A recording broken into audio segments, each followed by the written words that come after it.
Absolutely. So lots of bands coming right off the bat. They're not hesitating too long on those at all. We got Thresh, we have Oriana, we got Olaf, we also have Zac, Camille, and we're waiting on the last band before we get the first set of picks off for the night. And I'm very curious to see what it is. It is actually going to be Twitch. And can't say that's the last hope, but I don't recognize their names.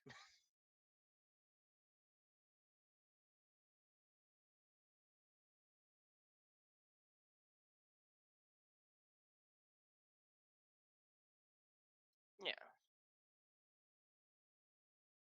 Ah.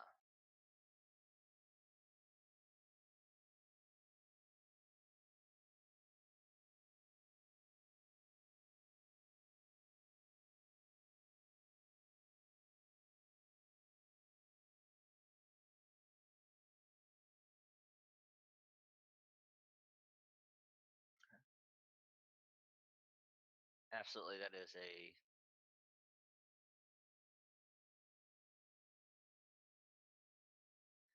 try not to if we can help it. It's gonna be Jarvan though, so that's a usually we see when we see Jarvan nowadays it's in top lane, but he's most certainly still a possible jungler.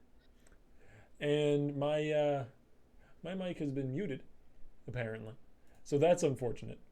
As well as that, the since I haven't been handling the streaming lately, the overlay is not current to the 5 band system. So we're just going to go ahead and drop the overlay for now. We're going to go naked in the client. Please, any 13 and under viewers, just tune out. We have a naked client now on screen. I forgot we still needed to fix that. Yeah, yeah. But one way or another, we're going to be just fine. We don't need our fancy name and logo. All we need is good old-fashioned League of Legends and new-fashioned 5 band system, as we're now to the second wave of bands. Cassiopeia taken out of the picture does make sense. Very powerful mid laner at the moment, and certainly powerful in Noah most is the AD carry, isn't he? Yeah, I think they're not in LCS order. I think they've thrown me off here. Either that or they've swapped around some of their players. I hope they've swapped around some of their players. That would be more interesting than them simply being out of order on the side of Wind and Rain. Absolutely. It's gonna be a Tristana. Tristana making a bit of a comeback within its last month or so. An Echo ban. I didn't quite expect that. No, but there are certainly still Echo players out there, and it may be targeted towards Ethug or whoever is in the mid lane for Wind and Rain. Absolutely. And the last pick up here for Marshman might be Vayne, which is rare. We don't really see Vayne all that often.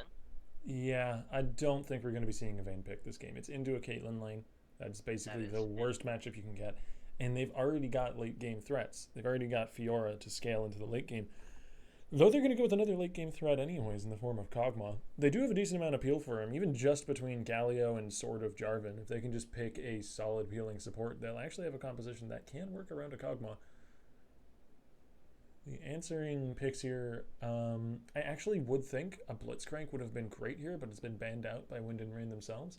They might go for something synergistic with Caitlyn to harass hard in lane. We'll see. And a Talia for mid. there's Karma, there's Lulu, there's I want to say Bard, but really we've only seen a handful of players who play Bard. Though it is very strong with Caitlyn, and it would provide some engage that they may end up needing. They've got a lot of great like follow up engage between Talia Wall and Gnar ulti. You can even get the Talia Gnar combo there, tossing them against your own Weaver's Wall. But Lulu fits multiple bills. Gonna help with the engage a bit with Wild Growth, potentially on the Gnar or the Rek'Sai, which does make them a much more powerful engage tool themselves, and also will supplement the Caitlyn lane for just years and years of harass. And two guys with one lantern hovering over a variety of picks here, but no, not locking anything just yet. But a Karma makes sense. Protects the Kog'Maw to a very large degree, and helps actually with as well as the shield getting a engage going. And this is a very engaging composition by let me double check the name before I say it wrong. Korean Culture Club with K's, not C's. Yes, who are not going to be getting their full tag when we get onto the Rift, because I do see what they did there, and I'm not going to be falling for that dupe. But I do like the Karma pick as a fun way to round out their comp. They've got enough peel for the Kog'Maw, potentially. On paper, that composition has enough peel for the Kog'Maw, but when you look across the board at the enemy team and the amount of hard engage that they've got, it may still not hold up. I will have to see how it plays out in game, and I think one of the lanes to watch is going to be top, because Fiora is going to be sort of a all eggs in one basket kind of champ this game. They're going to need to get that top lane rolling, I think. I like the adaptation of Jarvan jungle so they can get that carry top laner, but I think we still need to keep an eye out there. Either way, though, we've got the spectator delay counting down, so me and Effect will have to rejoin you once we get to the Rift. Give us just a few minutes, guys, and we will be right back.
All right, everybody, welcome to the Riff for our first quarterfinal and first streamed match of the night. My name is Octavian. I am joined by the illustrious, indubitable, and inevitable Effects, who's going to be doing some color casting for me tonight, and I'll be handling play-by-play as we dive right into Wind and Rain, facing off against the Korean Culture Club. If you look up on the top of your screen, you can see the club is on the red side and War is on the blue side. And we've got a 5-man stack on the bottom side from War. And am I still joined by Effects? Oh, this is unfortunate. There we go. Hey, Sorry, we got him back. I'm activated. Well, that's unfortunate, but I'm glad you're back with us. And it is indeed a 5-man stack from Wind and Rain, looking to invade into the enemy jungle. As they're following they want walls. to absolutely get Watermelon Slash if they can help it. Yeah, they do manage to force 2 guys to level up Inspire first, rather than his Q, rather than Soul Flare. So it's actually somewhat important. It could give a level 1 advantage to Noah and Painless. Absolutely. And looks like Noah and Painless are going to be sneaky and sit in this bush. Maybe try and take advantage of that level 1 advantage. We'll see how it works out for them. Yeah. 2 guys, 1 lander not having that Soul Flare is going to be very big. Because it's going to be a lot of damage that's missing. Yeah. Especially considering that Karma's Mantra'd Q is one of the highest damage abilities in the early game. Not having access to that is a really big detriment. But on the other side of all of that invade happening, Galio did manage to move far enough forwards to get a ward in the back of the Raptor Pit, and Fiora far enough forwards to get a ward on the blue buff. So they do have some vision in the enemy jungle, and they're going to realize that Ethug is either starting at his own red or invading. And I think invading is the more likely option. So they may very well know that their Raptor camp has been taken. And now their red buff is under fire as well. It's going to be really interesting to see what Hanism does in reaction to this, because he's not going to be, or he's going to go for a gank instead. Yeah, Jarvan does have the potential to early gank or just look to invade the enemy's red buff since his own is being taken. He's a little bit slower since he did clear pretty much the entirety of his top side minus that Gromp. But we'll see whether or not he gets cut out. No, he's just fine. Oh, this is going to be rough for Rubber Geese.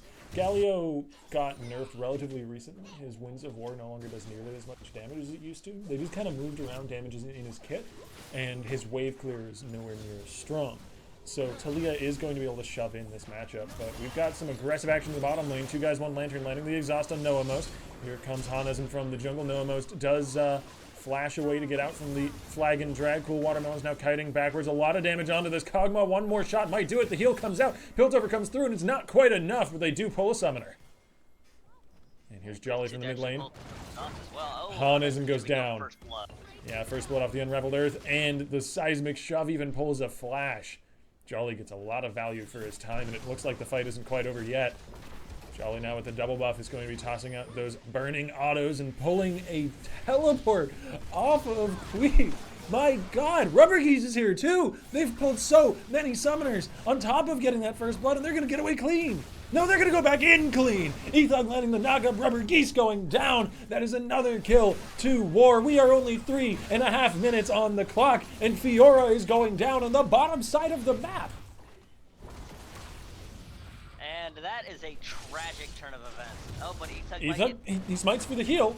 He lands the knock-up. He's still got his team over the wall. A heal now from Noah as well. They are keeping him safe and taking vengeance for Hanism's just hubris for thinking he can go after his own jungle. Absolutely. Ethug, especially Ethug and Jolly having a brilliant set of plays there.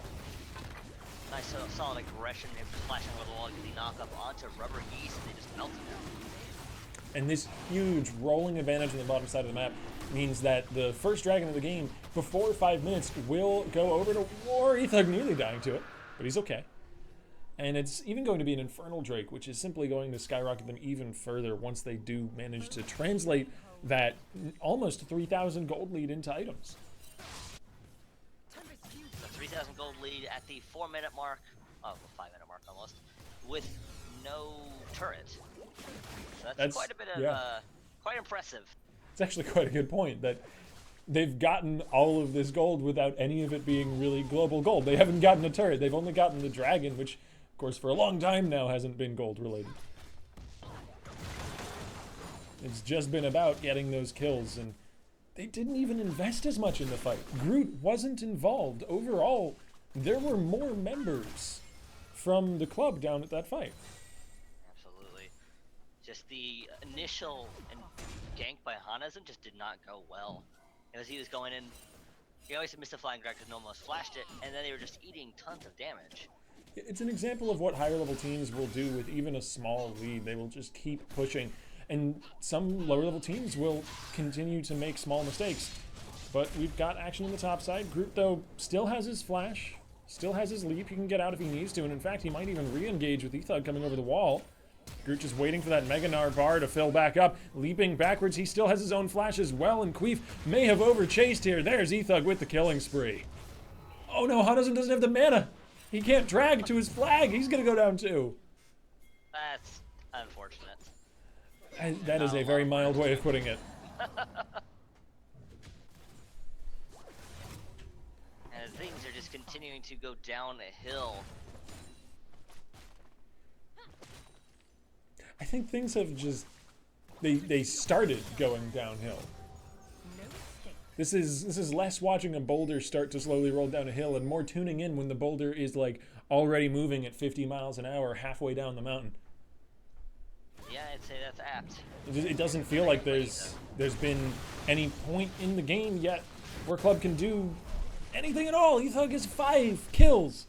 Ethug alone almost has a kill a minute.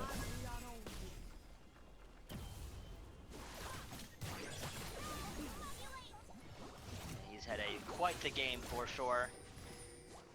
Alright, well here's going to be that turret gold you were talking about earlier. It's only going to serve to expand their gold lead. And they're preempting it a little bit by a Talia gang. Ethug coming in as well. Those turret shots are adding up though, and it's the first kill of the game going to Club. A shot down onto the Rek'Sai. But it comes at quite a cost. First turret goes down and Kog'Maw falls. And one more auto is all Jolly needs. He gets himself a karma kill. Maybe he rushed the dive a little bit. Maybe a little. They could very well have just taken the turret. They didn't need Rek'Sai to fall, but Jolly's on a killing spree. Groot doing our thing. That's annoying just looking at it. Good God, there's nothing the Queen could do. I didn't start play-by-playing that because I honestly didn't think Fiora was going to die. But Gnar just kept walking at her. And Fiora didn't have an answer. What do you do? A very good question.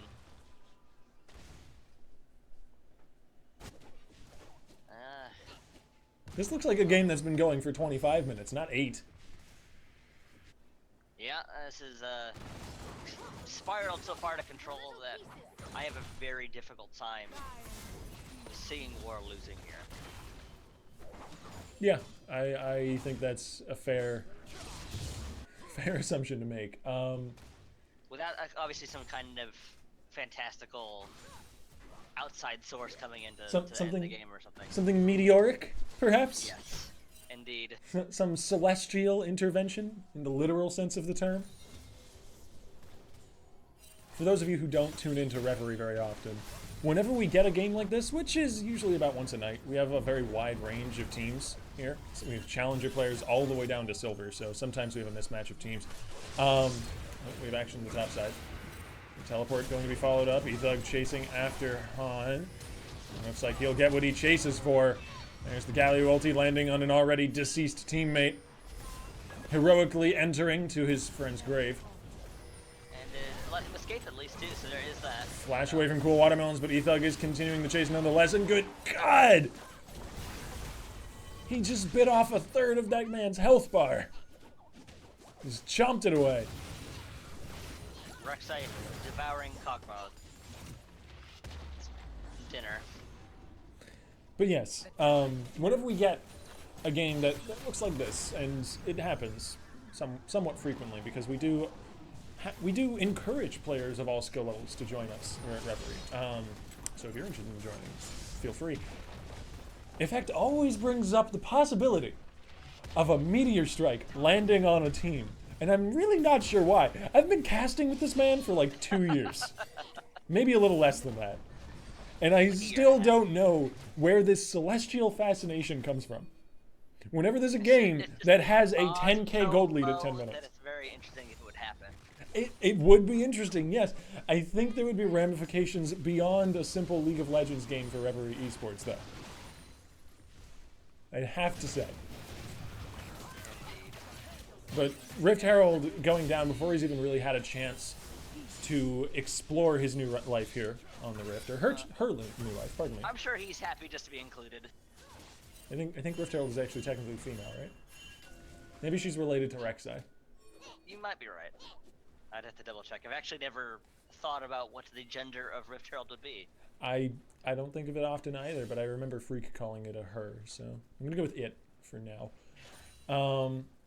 Yeah, I guess we just watch out the rest of this brutal massacre in slow motion, as you can't really, even with this much of a lead, you can't really win the game before around 18-20 minutes or so. So we've got about that much longer on the clock, if I had to guess. But I would love to be surprised. I would love to see Club come back into this one, but it doesn't look likely, as Hanism has to wander away from an attempted gank on the top side that didn't really go anywhere. Absolutely. Lagendrag letting him get the distance away from IM turtles. I'm going to actually use this flash to try and get that, but he actually doesn't have a ton of damage and over a short period of time. Low burst. Ace in the hole going to be the final straw that broke Queef's back, as he has to wander away from the turret that he was half-heartedly trying to defend. And another few bricks will fall, both in the mid and bottom lane. Ethug will happily tank this up for his team, but maybe he shouldn't be so happy to do it. He needs to burrow away. He is going for a more squishy build, going for that black cleaver. Presumably. For health. Who knows? He could go for a Trinity Force this game. I wouldn't blame him. He's going for a phage item. That's all I'm going to say at the moment. We don't even know if it's going to be completed. The game might be over. That is indeed true. Now we're knocking on the gates of the Korean Culture Club. This is what I was saying. It's kind of not really possible to win before the 15 to 20 minute mark, because these turrets just take a certain amount of time to bring down. You can only get so much gold by then, even if you play perfectly. But Rift Herald certainly does help. Absolutely. And that might be the push they need to take this turret. Let's see. Weaver's Wall comes down to block them off from attempting to stop this Rift Herald, as the turret does get chunked. Queef going to the back lines, instantly polymorphed and gone. Followed up by Rubber Geese, but he has to simply waddle his way out of there. His marble tail between his legs. The turret goes down, and inhibitor turrets are officially broken at the 13-minute mark. The inhibitor going to be soon to follow. There's nothing really that can stop War's advance. Absolutely. Managing to get the Rift Herald there really helped out, because obviously it would take much longer normally to break the turret. And Rift Herald does lend itself to being a tool for teams that are just super, super far ahead to keep snowballing their lead and push for very early victories, which I'm personally in favor of at this moment. We've had a lot of different metas in the past where League has been either far too long or short-term a game. And I think we're at a pretty happy medium at the moment in terms of that particular aspect of balance. But, He's not going for the kill. Cool Watermelons does have to burn the heal to try and escape, but there doesn't seem to be any escaping. No, he manages to wander his way back. He gets a shield from two guys. Cool Watermelon nicely sidestepping the Prey Seeker, kiting back as well as the shutdown onto Rek'Sai is the faintest little glimmer of light, as Hanism, with the Cataclysm, has to flash away from his own ulti. It was to trap Jolly in there, I imagine. Good save by two guys, one to Lantern onto Cool Watermelons. I was certain he was going to die, and the shield came in of nowhere. It did cost him his heal, and two guys, I believe, had to burn the exhaust as well. So, in a 1v3, they have to burn two summoners to keep somebody alive. That bodes very ill for the next few minutes. And do you see that Nomos picked that Infinity Edge? His scoreline isn't as impressive as Ethug's, but he also has to die, so there's that. And the only thing preventing Baron from being taken right now is the fact that it isn't on the Rift. As Wyndham Wind and Rain set their sights towards mid, and potentially even top lane at the same time. Groot has the Mega Gnar. I don't think Hanism and Queef can 2v1 him, but it looks like they're going to have to as he forces them into it. But now it's 2v2. Ethug coming in from the jungle. The flash for the unburrow, and Queef goes down. Flag drag over the wall, but Hanism finds himself right in the face of an angry Earthbender. And Jolly gets a kill. He's a jolly Earthbender, not an angry one. He looked pretty angry when he got that kill. He was not very forgiving. Threw a painful handful of stones right into the man's face. But now they're shoving in, as I said, both in mid and top lane. Top inhibitor turret going to fall. Mid inhibitor turret has no one defending it, since Jolly is diving Nexus turrets in an effort to kill the AD carry. Good lord, that damage is disgusting. Galio a little late to the party, but maybe, just maybe, they can avenge their fallen support. It looks like Jolly will go down. Painless flashed forward to try and save his friend, but Jolly fell nonetheless. Looks like they'll be able to sufficiently avenge him, though. And these are the last breaths, the final hopes of Club's game here in the quarterfinals.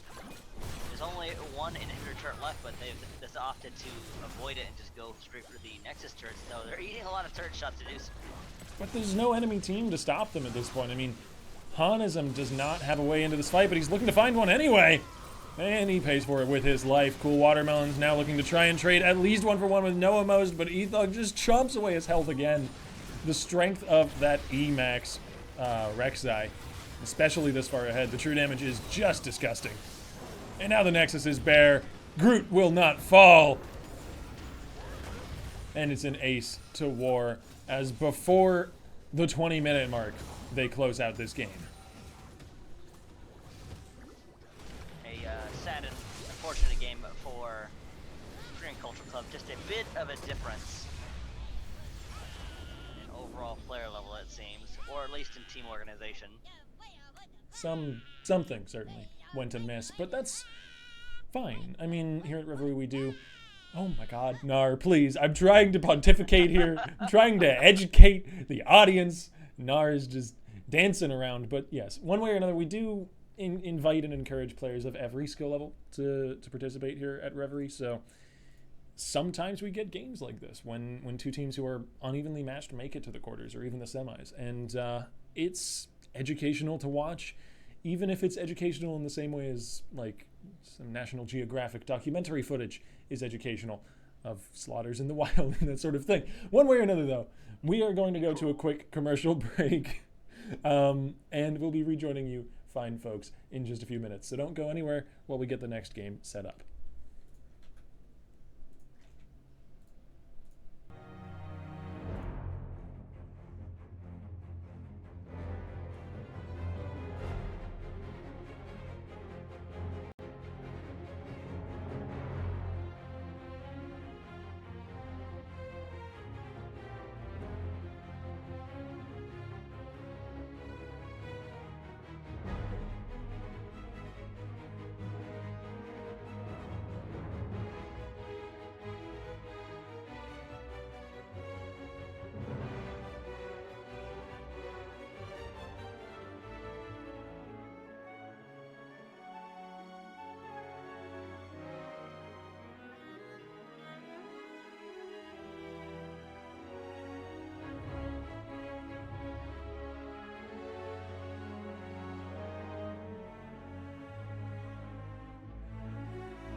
child in Valorant has heard the tale before about the cursed mommy boy who felt his heart no more. So sad and lorn, the helpless lad, Amumu was his name. He ventured out to find a friend and learn about his bane.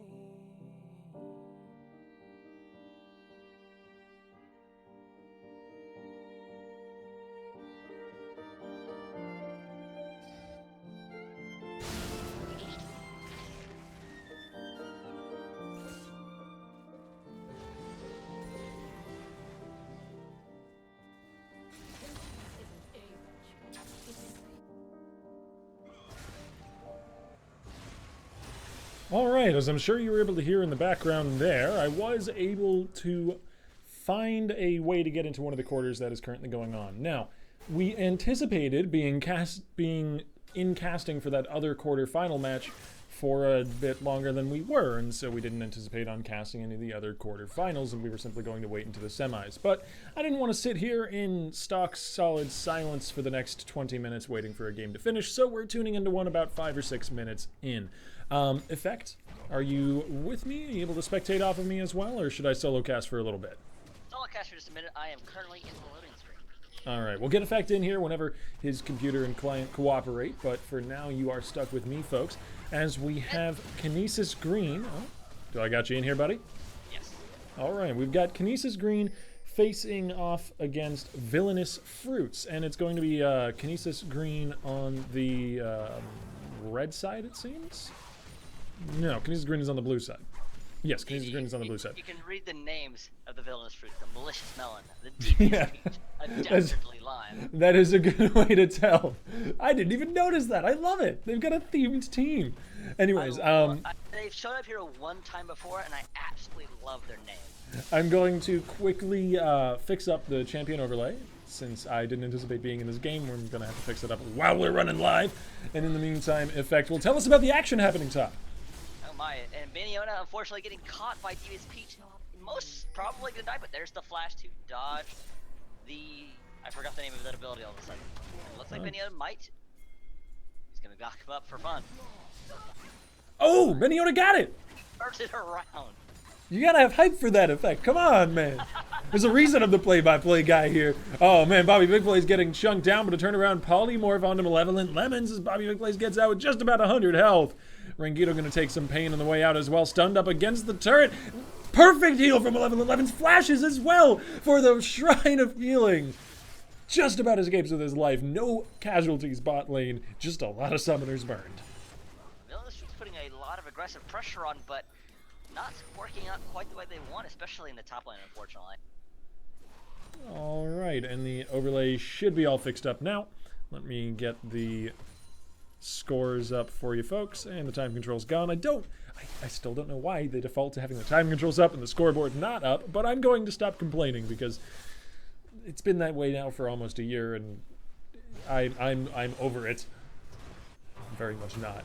But stun against the wall on Rangito, and it looks like Rangito and Bobby have managed to regain control of this lane. A little bit more was expended by the banana and the lemons in the course of that trade. And it's also kind of difficult to get a lane back if you're Tristana, and the problem is that you're shoved up to their turret. Because you can't stop shoving as Tristana. One of the side effects of playing Tristana is, of course, the AoE on killing minions. So it just pushes naturally. And it often leads to lanes being in a spot just like this, where it's just outside the enemy turret, but good God, Dastardly Lime is gone. Alright, well, Kinesis certainly doing well for themselves in the early game here. As Bobby Big Plays bullies away Malevolent Lemons, nice leap. Rocket Jump gets the Tristana just barely to safety, but it does come at the cost of a Bard ulti as well. The Bard ulti might have been unnecessary, but better be safe than... I wanted to make a lemon-related pun, but I can't think of anything. Better to be safe than squeezed? I don't know. Let's not go down that path. Bad jokes and a lack of humor is all that lies at the end of it. Beniona is doing quite well for himself. He's the 3-0 now. Every single kill has gone down so far has gone to this Galio. And it looks like maybe one will go to the Malzahar. A nice ulti, but Yogi Bear is going to be ulted in return. Deathmark gets the Zed to safety. Absolutely. Rexicane's ultimate actually didn't do a whole ton of damage. There were no voidlings up as far as I could tell, so there's quite a bit of damage missing. Yeah, a lot of damage does come from having those voidlings up nowadays on Malzahar. You can't just raw ult somebody and expect it to 100 to 0 them, at least not anymore, which is a favorable change in my opinion. Regiking is still doing really well. I mean, even without that kill, he's got a 20+ CS lead in mid lane, so add to that a 3-0 Galio that can come join him pretty much whenever he needs to when that ulti is up, and I would be very afraid if I were Malicious Melon. It's going to be really difficult for him to find an opportunity to go in. Yogi now visiting the bottom lane as Dreaded Banana turns back around, trying to help out his AD carry. And Rangito actually does get slowed on the way out. Malevolent Lemons, that was a little bit greedy going for that last auto attack. He's going to take a lot of damage for it. A lot of damage for it. There's the auto. Bobby Big Plays gets the kill. Exhaust now onto the Elite Statutory line, just doing his best to get out of there. Teleport coming in. Devious Peach doesn't hit the wall with the hook shot and has to flash. May still go down in the end. Beniona gets silenced. As Devious Peach turns back around for a bit of damage, but Yogi Bear claims the kill. The exhaust comes down, but Beniona just saunters on out. And Bard ulti once again defensively. Dreaded Banana, unfortunately, very low. Not going to be able to stay in this lane, though here comes the Malicious Melon. So much punishment at the start of that fight onto Malevolent Lemons for just sticking around for that one last auto attack onto Rangito. Really wanted to get as much damage as possible in, but it meant that Bobby Big Plays could get there in time to bring him low enough that the ults would start doing some crazy damage, because Kog'Maw ult now does scale off of missing enemy health and is amazing as an execution tool. Absolutely. Malevolent Melon is not quite respecting Bobby Big Plays' range as a Kog'Maw. He can auto-attack quite far when his W is active, and of course then he does have the artillery for a follow-up. And now we are at the 12.5 minute mark. Without seeing the first 5 or 6 minutes of the game, we can still definitely see that Kinesis Esports are coming out pretty solidly ahead. 5-1 now in terms of kills. A turret yet to go down. I think that's the next box that they want to take off of their agenda. If you're Kinesis Esports, you gotta get that first brick gold before Tristana manages to sneak it herself with a little bit of free time on a turret, potentially. Oh, Yogi is down bottom lane. Bard cannot rocket jump, so he's gonna have to flash. There's the explosive cask, but Malevolent Lemon still has enough distance to leap away. And even if they didn't get any kills, even if they didn't even get much damage, still burning those summoners basically as soon as they came up keeps Malevolent Lemons and Dreaded Banana down in the lane. Peach and Beniona still going at it, but Beniona has just a huge advantage with the armor. Working on that Frozen Heart, it appears. This would be quite a risky dive. Bard ulti is up. Tristana's isn't, so they don't have to worry about that, but now they don't even have to worry about diving. Did Malicious Melon just shadow swap into the wall up there? I'd have to watch the replay to see. Anyways. Turret goes down, first brick, exactly as I was saying. Kinesis have to go for that. They turn on the gas in the bottom lane and pick it up. And we are now seeing Malevolent trying to push forward, but he's going to run right into Bobby Big Plays. Very unfortunate. Yeah, Lemons does have heal though, but that's responded with by a Lulu ulti, and an auto cannot be flashed away from. And once again, Tempered Fate has to be burned as an escape. It feels so bad. As a Bard player, it feels bad to see that. Very unfortunate. And that's going to be the first dragon of the game. And going over to Yogi Bear and the Kinesis Green. Alright, well the early objective control is in the favor of Kinesis, so they've taken the kills and they've made them work for them, and that's always useful. Pardon me, folks. Just oh. Couldn't reach the mic mute button in time. Apologies for that. I've had a devil of a cold lately. But the cast must go on. Indeed. Devious Pete's trying to farm as best he can here, but Beniona is just so far ahead. Look, he's just not even taking damage. I swear his health isn't moving. it is not, though, to be fair, there is a magic damage shield that may be masking some of it a little bit. Potentially, but Wouldn't mask a whole bunch. he's got... I want to see exactly how much armor he has at this point. Lots. It's a big number. 170 armor. He's got 170 armor, not to mention the Ninja Tabby passive reducing auto damage by 10%. And he's probably just going to go back and pick up some more. Well, actually, I think it would be better for him to go back and pick up some health at this point. He's got plenty of armor. He needs some chunky red crystals to back it up. Frozen Heart's kind of a rare choice as a fellow. Wretched King finds a target. This time he's got plenty of voidlings around, but Dreaded Banana just about escapes. Yeah, looks like Wretched King will still go without a kill, but he's leading the game in farm, so I think he should be okay. Really wanted his bananas, but very uncooperative bananas. No. As I was saying before I got interrupted by that, Beniona going for the Frozen Heart. So kind of an odd choice. Usually we see like a Sunfire Cape as our first item, but he's opting for some CDR and some mana. He's so disgustingly far ahead at this point that he can build the Frozen Heart to try and shut down a mid-game Tristana, as well as to deal with his lane opponent. Camille is fairly attack speed reliant. Of course, is almost entirely physical damage, and so the armor is very useful. And he's got, what is it? Previously he's had up to 2 levels. Now he's only 1 level ahead, but he's got level leads on Devious Peach that have been allowing him the health that he needs to just build straight armor. And now he's going to build into a bit of health. Presumably going for a Spirit Visage next with the Kindle Gem? Or maybe I'm not really sure what else he could be going for. Another defensive Bard ult. Very defensive, unfortunately, but it was very well placed. Yeah, I'm not blaming Banana for these ults. They've been well placed every time. They've saved lives. But it speaks to how the game is playing. That he's never been able to make an aggressive play on Bard. And he's always had to burn his most powerful cooldowns just peeling for his team.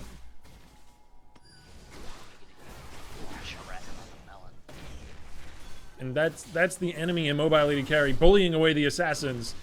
And potentially killing off one of them. Repel's only going to buy a few moments, but the flash stun, the Elise makes it out. Here comes the Galio ulti, it's a team fight in full force. Rangito gets the kill onto Melon. Flash for the double taunt. Dreaded Banana now going to regret flashing forwards as Bobby Big Plays brings him down.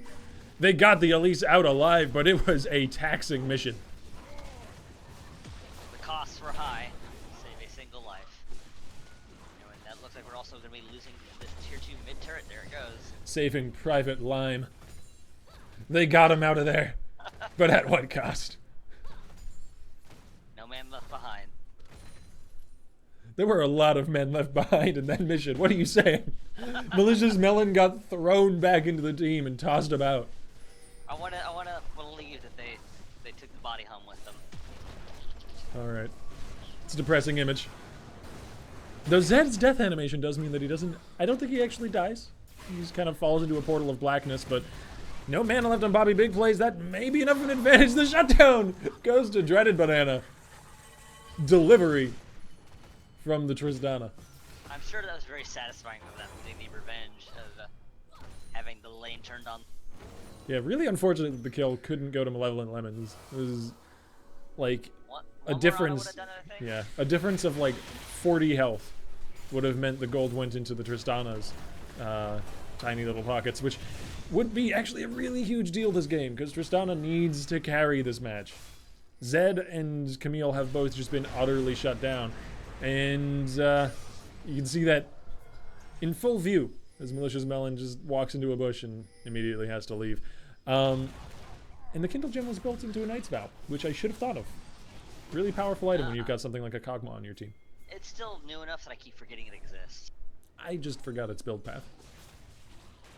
But yeah, powerful top lane option if you're building a pure tank and you've got a fed carry coming out of usually the bottom lane, but even sometimes mid.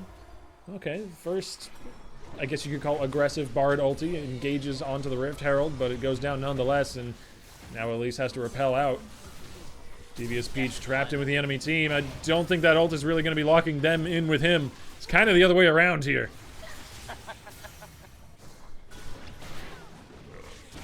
Trying trying to kite back as best they can. Bard gets interrupted on his way through the portal. Gonna take it anyway. Find a fat man on the other side waiting for him. A slow, painful death as Yogi Bear gets his kill. Wretched King just putting the pressure He's on the Malicious Lemon. He's not gotten the kill with any of these ultis. And actually, the Deathmark is gonna pop. Malicious Melon gets it back. A really good recovery. The Wretched King is also just didn't Oh. do a ton. Oh, the jukes. He's a jukebox. But he goes down. Unfortunately, for him, Yogi Bear is just kind of chilling near the top there. There were too many enemies. There was no mission to save Private Lemons, just Private Lime. Is this the two camps at the same time, Jungler?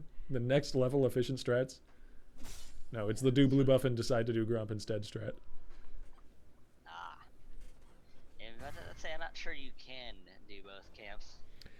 It's possible to finish one and start the other as you finish it with certain champions. Nidalee can do it. Yes, that's correct. Nidalee actually will, in very efficient like starting clears and organized teams, will start W, lay like 3 or 4 traps in the Raptor camp, do Raptors as fast as possible, then do red buff like as the last Raptors die. But that's an aside. No Nidalee's in this game. I would like to see that someday, but right now we have a game on our hands. One of the matches from Rift Rivals. Who did that? It was Mike Young. Mike Young did that on the match where he got Nidalee. I forget which match it was, but I think he only got Nidalee once. They banned it out against him every other time, for good reason. I can imagine that would be the case. Here's another aggressive Bard ulti. He does catch Yogi Bear, but Yeah. there is no one close enough to really follow up with that, unfortunately. Malicious Melon just doesn't have any room to work this game. Good portal. Wasn't quite able to finish off the pink ward, though. It's unfortunate. Bobby Big Play's going to turn the corner. Finds a face full of blades as there's the swap forwards. Malicious Melon realizing he has to go all in if he wants to get anything out of this. Commits a little too late, perhaps. Or I guess you could say just never had it in the tank to begin with. This Kog'Maw is too far ahead, and the Gragas peel is too strong. The good news is Bobby Big Play did burn the heal to stay alive there, and of course he got the additional to play with King. Bye-bye. Hello. Wretched King finally gets his first kill of the game. And he may very well pay for it with his life. No, the Lulu ulti is there. The Galio damage reduction was enough. And they defend this Malzahar. Get him another 2. Wretched King finally getting the kill he wants. He had to burn a lot to stay alive there. Woo. Good. I mean, technically good flash. As in, it's difficult to flash over that wall. I don't know if he needed to flash, but there was a red buff Kog'Maw still chasing him, so. He probably was erring on the side of caution there. Or erring on the side of caution. English is hard. And that is the first inhibitor down at the 23.5 minute mark. It's okay, and while that's effect. happening, Yogi Bear is taking drain. To err is human. To R is pirate. R. At least I can entertain somebody. Unless he's just laughing because he feels bad for me. He's laughing at me, not with me. Which is Laughing from the insanity of laughing. which is what I imagine the chat would be laughing at as well if they were to. All right. Well, unlike our quarterfinal game, Baron has actually had a chance to spawn this match. So we'll see whether or not that becomes a point of contention between these teams. 5 times the kills under their belt. Kinesis look set up to take it down, especially considering they've got Malzahar Kog'Maw. They can melt this thing. Absolutely. They are kind of sitting around that area. There is a ward, so they do know exactly where Bobby is at. I have to give some props to the Villainous Fruits. They've got pretty significant amount of vision down, actually. It's getting cleared out at the moment, but they have prepped for this Baron. They'll have to do something with that, though. To try and use that gold investment in the form of pink wards and such to get themselves something back. Oh, yeah. Red buff got stolen. Unfortunate. Dreaded Banana over the wall. Slow onto Rangito, but Dastardly Lime is just burning away. Here comes the Galio ulti. There is never a 1v1. It's always a minimum 2v1. As Galio can heroically enter from very far away. Yogi Bear gets hugified. Potentially looking to dive the turret. Malevolent Lemon gets body slammed. There's the taunt pulling him back into the fight as well. And a killing spree for Beniona. Why is it just a killing spree? I thought 3 was a killing spree. He's at 4. Now, one way or another. You were right, but now I'm questioning everything I know. I don't even know if there is a turn for 4. Godlike? No, Godlike is 6. Anyways, I'm sure the wiki has the answers you seek if anybody else in chat is pondering the same question. But 6 times the kills of their opponent, Kinesis Esports are going to be moving on to the semifinals, and we will be moving on to the semifinals as well once we get another few teams into that section of the bracket. So, give us just a few minutes, everybody. Don't go anywhere. Me and Effect will be right back.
All right, everybody, welcome to Champion Select. My name is Octavian. I am joined by Effect Effects, and we're going to be doing this one with a little bit of audio accompaniment, some fancy stuff that I'm trying out. I hope you like the music in the background, because it's here to stay. Effect can't hear it, though, so don't be mean to him. Don't point and laugh.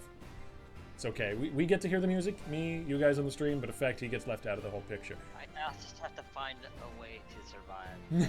It'll be a challenge. I hope you can manage.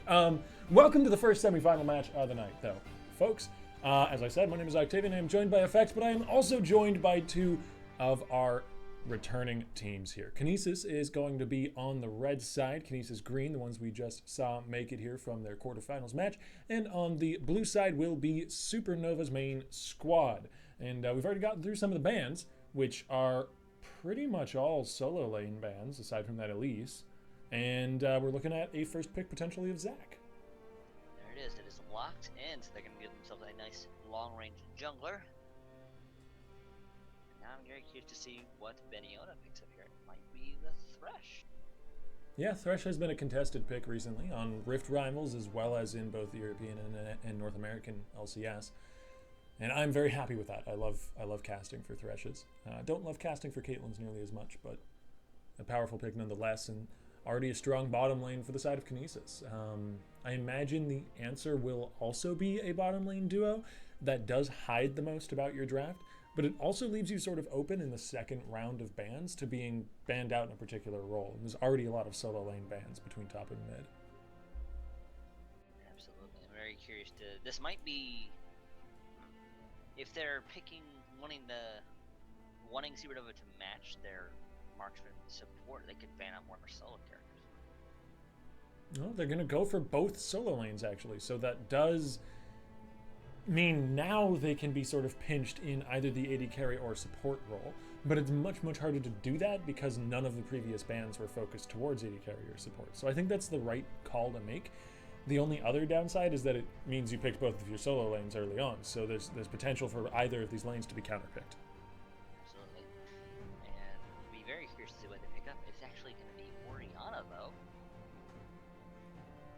So not a direct counter per se, but still a very versatile and powerful mid-range mage.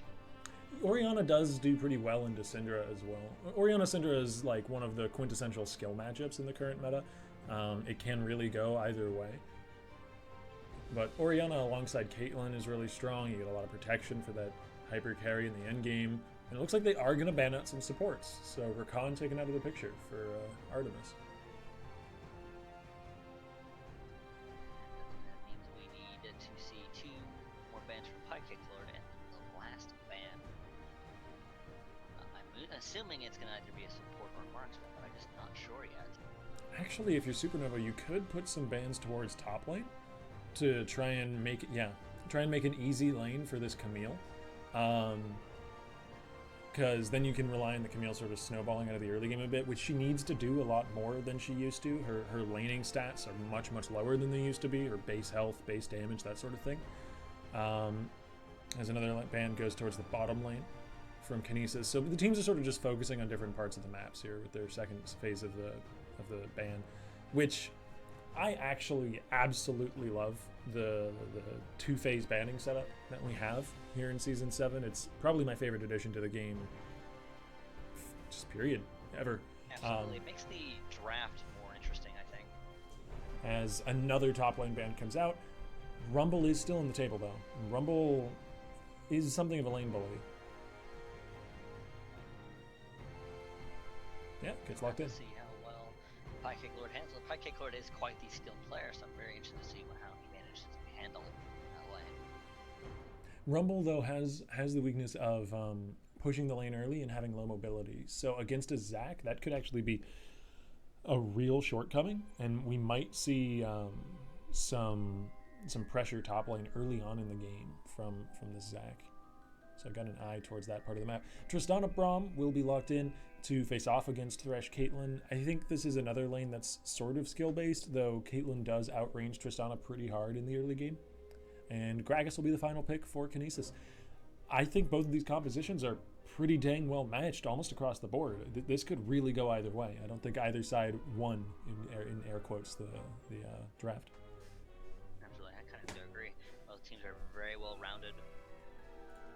curious to see where this game goes. With that said, though, we are going to go into a quick commercial break. We're going to be right back once we get through the spectator delay. Should only take us about 3 minutes or so. Don't go anywhere, folks. Mia and Effect will be joining you once again very soon.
Ladies and gentlemen, may I have your attention, please? My name is Octavian. I am joined by the wondrous and willful effects. I couldn't come up with an alliterative word that made sense in time, so we're going with a nonsensical one. And we've got a match for the ages tonight. We've got Kinesis Green facing off against Supernova. We've got a semifinals that looks like a finals already. We've had Kinesis face Supernova in our finals multiple times already. But on the other side of the bracket, there are some heavy hitters as well. Previously known as Last Hope, the new team Wind and Rain has been tearing it up on their way to the finals and could very well make it there. And just all in all, we've got a great bracket tonight. So I am excited to see how this game plays out. And we're at a pause. So that dampens my excitement a little bit. But you know what? I'm still hyped. Absolutely. But unfortunately, we have a bit of a pause going on. And it's kind of very tragic. This seems to be happening right now. We do get to hear the really neat Caitlyn sound effect with the Pulsefire Caitlyn scaling. Oh, if you're looking at the same place that I am. I'm indeed at the same place. I was wondering, like, what is that sound? It's going to drive me nuts. Like whirring of some sort of engine deep within a spaceship somewhere or something like that. I'm really curious how they actually made that sound. Have you ever looked into like sound effects generation and that sort of thing? Oh yeah, absolutely. It's some really interesting stuff. The Zach sound effects was, I forget what they filled. They filled a condom with something and they slapped it against the wall. This is a PG-13 stream, by the way, everybody. Please keep that in mind. I would like to think that PG-13 would involve knowledge of condom. But yeah, they could do some crazy stuff, like throwing melons at various different surfaces. They've got like recordings of some dude from The Office just shouting mixed with the sounds of like a lion roaring or some crap like that. It's just a science almost. Maybe more like a magical skill or audiomancers. There was a development video for another game, but I can't remember because it's so long since I looked at it. But they were doing sound design, and it was really interesting. I'll have to see if I can find it. Well, it looks like the offending player has reconnected. I guess Rangido disconnected at the start of the match, but hopefully we'll be out of this pause very shortly, and we'll have gameplay to talk about. Since 20 seconds in, there's not really a lot to go over that we didn't cover in the draft. I can reorder the champions because the teams were very naughty and didn't put themselves in LCS order. There we go. And we can actually talk about some of these lanes a little bit more, perhaps. I mentioned in the draft that a lot of these matchups are going to be just sort of skill matchups.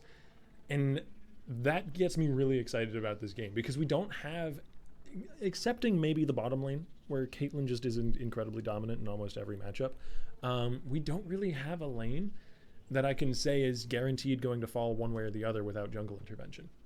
Absolutely. The jungle is going to be extremely important in this game. And both Yogi Bear and I'm not sure if I remember No Regrets properly, but I imagine that he will be performing quite well at his rank.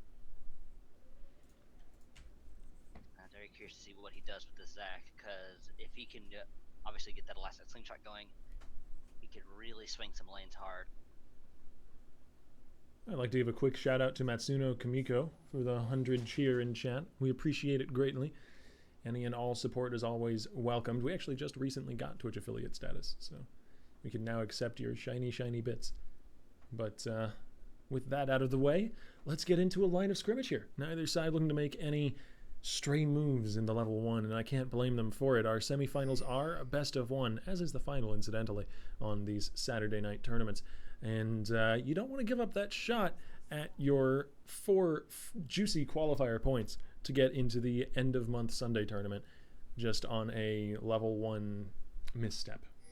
Absolutely. If you're not careful with a level 1 aggressive play, you could make things go badly. We've seen it go both ways here at Reverie.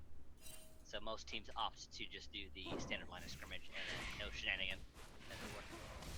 And a very heavily leashed start for Yogi Bear as he gets a lot of assistance from both his top and mid laner. That actually potentially gives a slight edge to High Cake Lord. Not really so much to Julian, since it's very easy for Wretched King to just step back into the mid lane, didn't have to go too far to help out.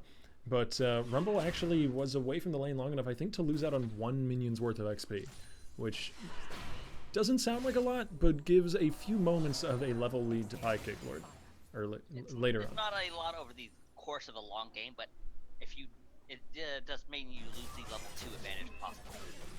Yeah, but we'll see how Beniona deals with that. This is a lane that Rumble can win pretty hard if he can just get off some decent harass as well as clear the lane a bit more than Piecake Lord can deal with. But with that early level 2, Piecake Lord is now going to zone Beniona back a little bit. Beniona opting for the defensive door and shield start is just gonna play cautiously. He like knows that this is a. Go ahead. I like this roam from Yeniar and Artemis a lot. Moving into the enemy jungle to spot out where Yogi Bear is at the end of his clear. They anticipated the timing on Gragas's clear really, really well. Yeah, they didn't lose any CS for it, so very well played. At the very least, they're keeping up. And games that are even in skill matchup, not only in champ select, but also between the players, are decided even more heavily on the jungle. So the fact that investment was made in getting a smooth early clear for Yogi Bear, the fact that they spotted out the end of his clear, the fact that now No Regrets is invading in and getting even more information on where this Gragas is, all really good things for Supernova. Because that early investment hasn't paid off yet. Admittedly, it's only been a few minutes, but that's the margin that we're working with here.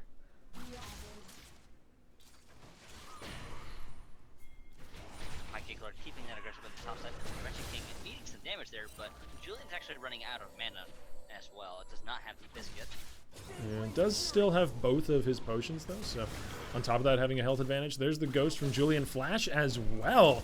And there's a Flash Body Slam from Yogi Bear. This is the payoff they were looking for. First blood to the Orianna. Very unfortunate for Julian. He flashed relatively early. I don't know if I lagged there or something. No, he did flash very, very early. I think trying to make it out of vision or perhaps just avoid the distortion. But one way or another goes down for the first blood, and the painstaking small advantages that he had built up against Wretched King have now just all flown out the window. Absolutely. First blood also going to Wretched King, which is going to be very big for him.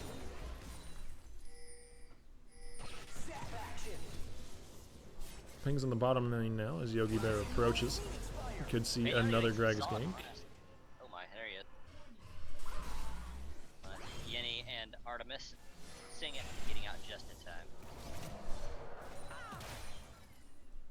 Lane's still in something of an awkward spot for them, and this is sort of a chronic symptom of a Tristana lane. You just have to keep pushing. You don't really have an option. But it's working out for them in terms of CS. He's 5 to 7 CS up at any given time. The downside, though, is that it does leave them open to Yogi returning, potentially again, as he's still hanging out on the bottom side of the map. Absolutely. They need to keep that vision up, and it looks like Yogi might be trying to swing the long way around. He got spotted entering the enemy jungle, and there's a ward in the try, but he's actually body slamming over the wall into the enemy Krug. He's going to take that and then potentially go for a gank.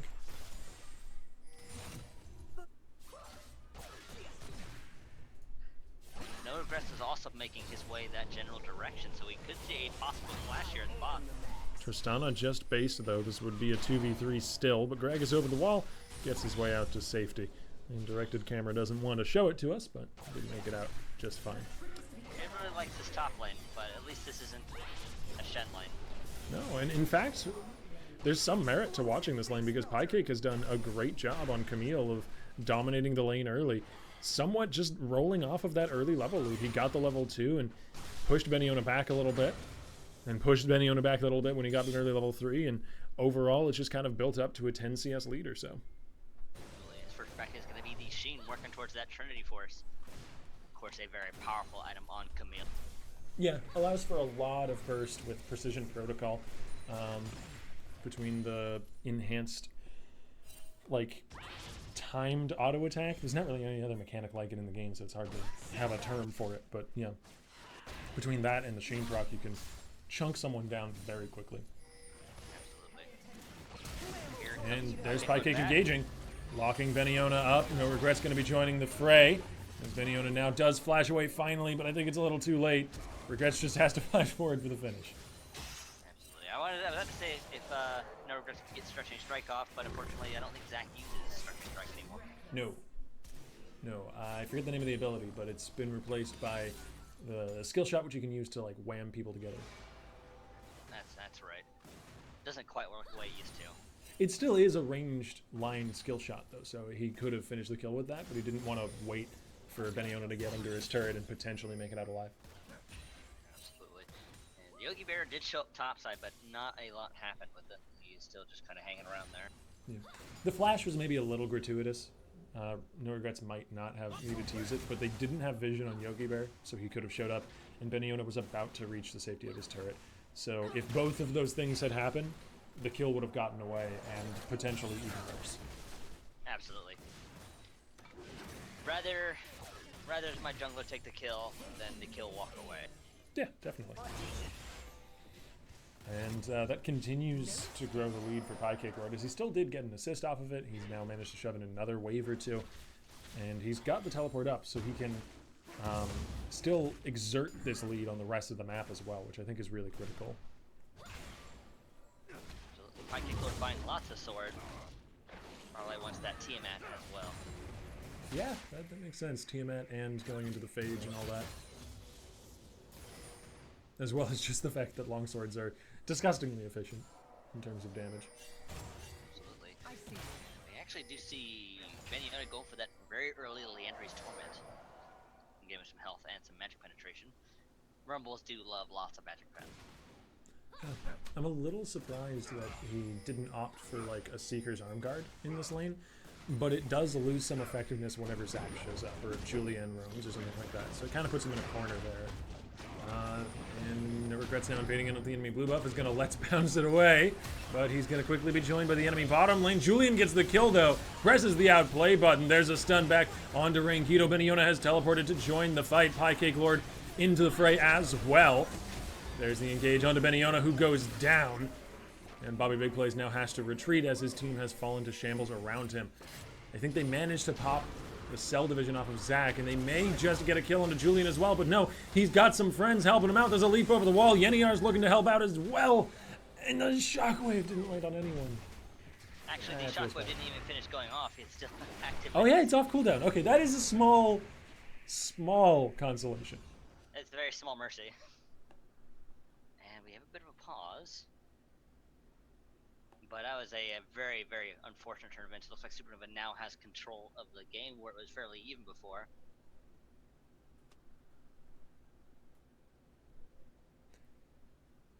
Oh, and we have some technical difficulties with our players. Someone, mouse was unplugged. Oh, hopefully it didn't have too much impact on that fight. Hopefully it didn't happen during that fight, because that would be rather unfortunate. We may have to call a ruling on the game or something along those lines. We'll get information from the players as it's available. And we'll see if there's any dispute later on. Yeah, but this could very well lead into Supernova now shoving in for the first Brick Gold. They've got 4 members that just so happen to be near mid lane, and one of them is a Tristana with a BF sword, so this turret is likely going to go down. We'll have to wait for the unpause, and we'll have to wait to see whether or not the game even continues. Hopefully that unplugged mouse doesn't render the game so far obsolete. Or void, I guess is a better way to put it. If I remember my rulings correctly, probably not, because the game First Blood's already happened and such. Well, I mean, that would be like the solo queue rulings. I'm not actually entirely read up on Reverie's rulebook. It's a dense document. Indeed. I need to eventually go over it again, but we've got administrators. We've got administrators, both in the Discord and in the Twitch chat, and it is their job to keep things on the straight and narrow. So hopefully Rev James, my boy, I see him there in the chat, is going to be able to help us out in the event that we need his assistance. Or perhaps Willief. Any number of wonderful, fine people. But yeah, if the game stands as it does, which it looks like it will, we're unpausing in a few seconds here, I imagine this mid lane turret goes down, or I imagine we see another second of color before we return to a world of sepia tones.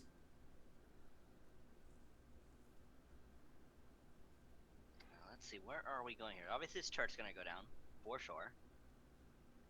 Really don't see it lasting much longer. Oh, we do have ours. I think we're about ready to get going again. And it's actually worth noting that Julian has made a recovery. He's gotten 2 kills in that fight. Yeah. And I mean, it's a recovery from just 1 death, just the first blood. And that really all spun off of Yogi Bear getting a really good leash, getting a really good start to the game, and being able to arrive mid lane at an opportune moment. But they didn't keep the ball rolling after that, and we're only 10 minutes in, and they've already lost a pretty significant team fight. Now, I'm not going to call this game one way or the other because we're only 10 minutes in, but more so because these teams are both sort of titans of our weekly Saturday tournaments, and so I really think that this match could still go either way. Absolutely, this game is far from over. But He's definitely a team in the past that showed that they can really, when the times get going, they can throw the punches and roll them. yeah, but that will be first brick as we anticipated going to Supernova. Potentially the Drake as well, as they've still got members on that side of the map, but it looks like they're not going to be risking that much.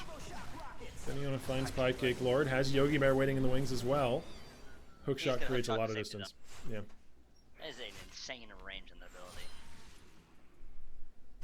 As powerful an escape tool as it is an engage tool. I like these early Moby boots from Artemis. Look at that man whizzing across the map. He's a race car. Yeah, the laning phase has almost ended already with that first brick going down. I mean, there's still some semblance of it. Top laners are returning to top. Mid laners are sort of returning to mid, but it's going to be a game of roaming supports and junglers, I think, and the Moby boots give Artemis an edge.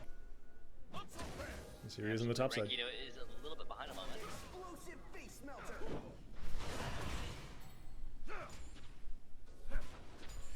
There's a ping on the bottom side. Looks like Bobby and Rankido are going to try and push it while Artemis is doing roamy support things. Yeah, but it's going to be difficult to push. Yeniar has the range and the safety with this Infinity Edge and just being Tristana to hold the lane pretty easily, and they're not going to get anything out of it. Blue buff will be donated over to Julian, and an attempted gank topside doesn't really come at much of a cost for Supernova. Beniola now finally buying some armor. Pie Kick Lord has the T-Man and the Phage as predicted. Oh, Bobby, no. There's the Glacial Fissure followed up with by the leap in, but Bobby Big Plays did manage to flash away, found himself a lantern as well, so he retains his life, but he loses a summoner. Unfortunately, he didn't have to burn the flash then, of course. If Rankido had been maybe a little bit closer, maybe he just would have netted and used the lantern, but Hook he was onto offboarding. Brom, but Julian is ghosting in. Regrets is there as well. Beautiful lantern! Gets the Caitlyn out. But you can't lantern a turret to safety. Indeed. That would have been really, really impressive if No Regrets had predicted the lantern and landed on Bobby during the middle of the travel, because you can't interrupt it. Yeah, one step ahead. He could have been, but he wasn't. In the end, though, I mean, the kill is kind of not the important thing there. It's the turret going down, and the global gold and permanent advantage that accrues. The kill would have just been icing on the cake. Beniola slowed there, as Pie Cake chases him back. But the advantages continue to pile on for Supernova. A Cloud Drake goes down, and they find themselves a little bit of an out-of-combat movement speed boost. Beniola now caught inside the Hextech Ultimatum, but dropping his ult, he turns back a bit. He's playing with fire here, but Yogi is able to interrupt the dash in. Flash now from the Gragas. And both the jungle and top will live, but again, it's going to come at a cost. Yogi's flash. Actually, Beniola didn't burn a flash or teleport there, so good for him. True, but the cost may be in the form of this turret. Infinity Edge Tristana can melt turrets at 13 minutes. But Oriana is here for the wave clear. And that definitely will help significantly. So they are going to be losing red buff, as it seems. And they're going to donate it over to No Regrets.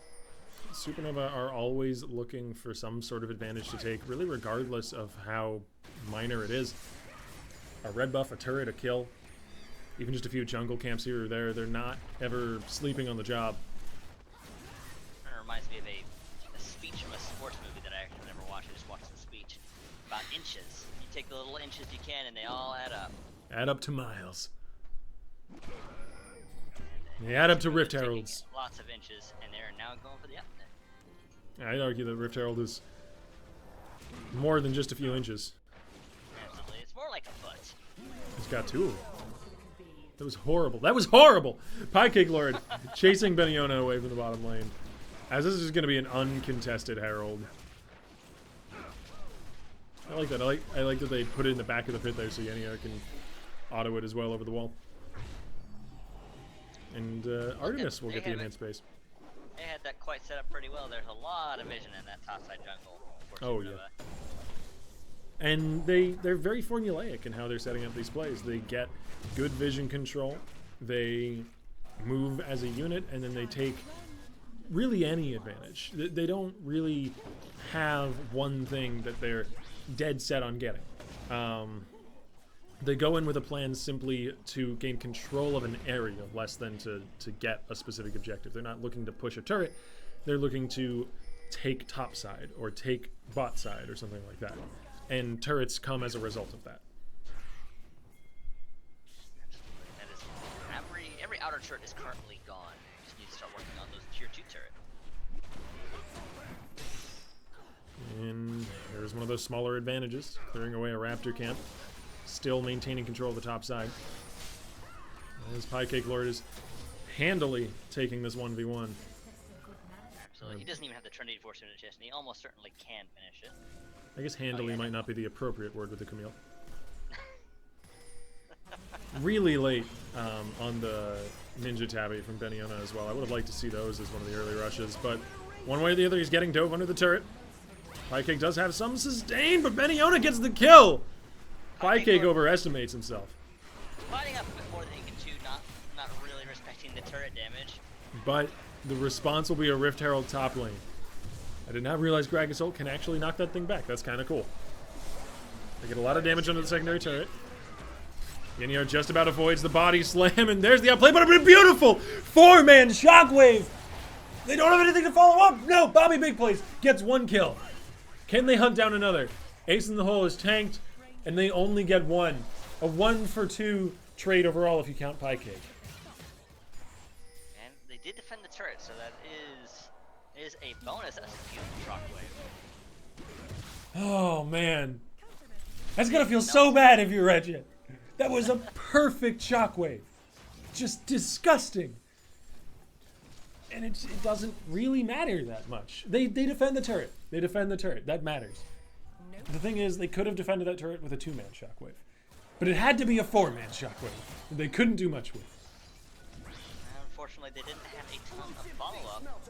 If Beniona had been there, they could have definitely gotten some nice solid AoE down. He had already, of course, was still recovering from taking out Piecake Lord. Yeah, and that's one of the reasons why they burned the Rift Herald right then.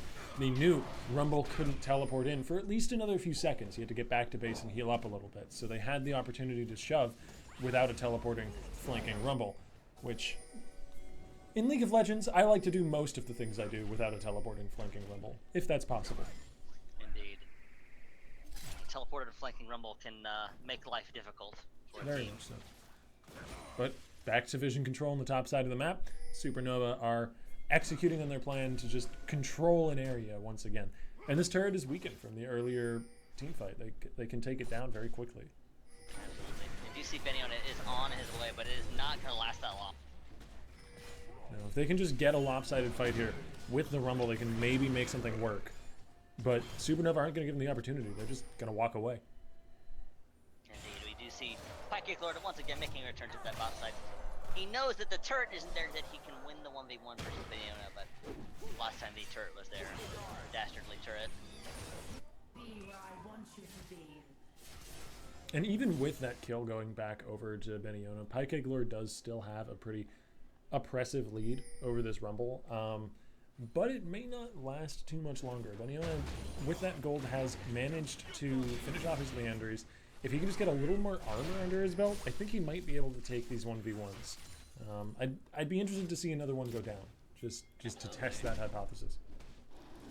I do think the Seeker's Arm Guard is probably going to be picked up fairly soon. And he may Outplayed. go for, oh my. Yogi Bear, obviously, unfortunately, not very tanky right now. He just caught with the Runic Echo, so he does more damage, but he is melting very quickly. And that buy some defensive items. That was basically blind as well. Pie Cake Lord was just checking that bush with his W and happens to find a half health Gragas. Very easy solution to that particular problem. Oh, flash away from Wretched King.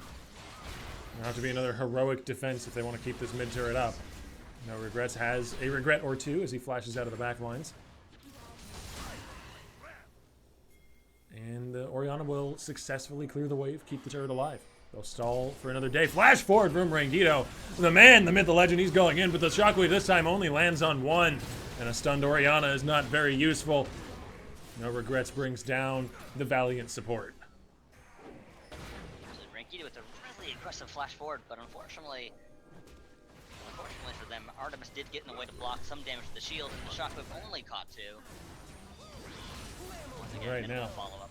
Beniona, tasked with defending an already wounded turret, is going to turn tail and flee.